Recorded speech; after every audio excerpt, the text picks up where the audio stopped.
خوش نصیب ہیں وہ قوم، وہ جماعت، وہ فوج اور وہ ملک پاکستان جس کو اللہ نے غزوہ ہند کے لیے منتخب کیا ہے۔ اب چاہے کوئی اس حدیث شریف کو مانے یا نہ مانے، جو اللہ نے تقدیر لکھ دی ہے وہ ہو کے رہے گی۔ لیکن میرے آقا صلی اللہ علیہ وسلم کی سنت کے مطابق ہم ہندوستان کے پنڈتوں، شودروں، دلتوں اور وہاں رہنے والی اقلیتوں کو پہلے اسلام کی دعوت دینا چاہتے ہیں۔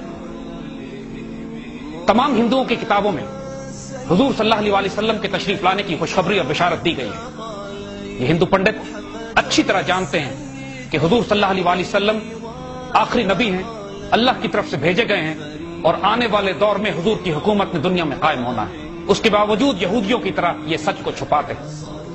قرآن پاک میں یہودیوں کے بارے میں واضح فرمایا گیا ہے کہ میرے آقا صلی اللہ علیہ وسلم کو اس طرح پہچانتے ہیں جیسے اپنے بیٹوں کو پہچانتے ہیں۔ اور یہی معاملہ ہندوستان کے پنڈتوں کا بھی ہے، جن کی اپنی کتابوں میں میرے آقا صلی اللہ علیہ وسلم کی نشانیاں بیان کر دی گئی ہیں، لیکن یہ اپنی ہندی قوم سے، اپنے شودروں سے، اپنے دلتوں سے اس حقیقت کو چھپایا کرتے ہیں۔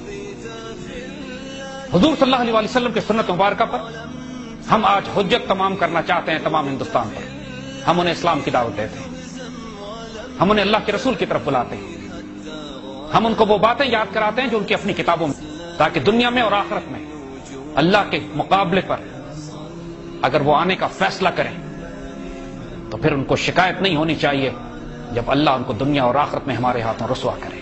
ہم سچ کی دعوت ان کے پاس لے کر آئیں، اور انشاءاللہ وہ تمام ہندو جن میں اللہ نے کوئی خیر رکھی ہے، جو حق کو تلاش کر رہے ہیں، جو گمراہ ہو چکے ہیں صرف اس وجہ سے کہ ان کے بڑوں نے، ان کے پنڈتوں نے ان کو حق نہیں بتایا، اگر اللہ کی مرضی ہوگی تو وہ اسلام قبول کر لیں گے۔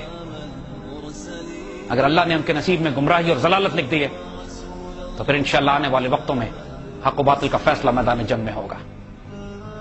یہ لکھ دیا گیا ہے کہ جو پاکستان کی مخالفت کرے گا تباہ کر دیا جائے گا۔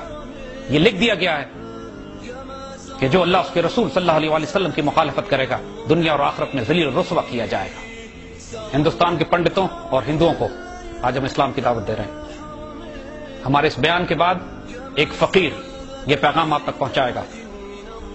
ہم پوری دنیا کے مسلمانوں سے یہ کہتے ہیں کہ جو اس پیغام کو سن رہا ہے ہندوستان کے ہندوؤں اور پنڈتوں تک اس پیغام کو پہنچا دیں، اور حضور صلی اللہ علیہ وسلم کی سنت میں ان پر یہ حجت تمام کر دیں کہ اس کے بعد اگر کوئی اسلام قبول کرتا ہے تو اس کے لیے بہتری ہے، اگر وہ اسلام قبول نہیں کرتا پھر اس کے نصیب میں بدنصیبی اور ذلت لکھ دی گئی ہے، اور اس کا فیصلہ مسلمانوں کی تلواریں کریں گی۔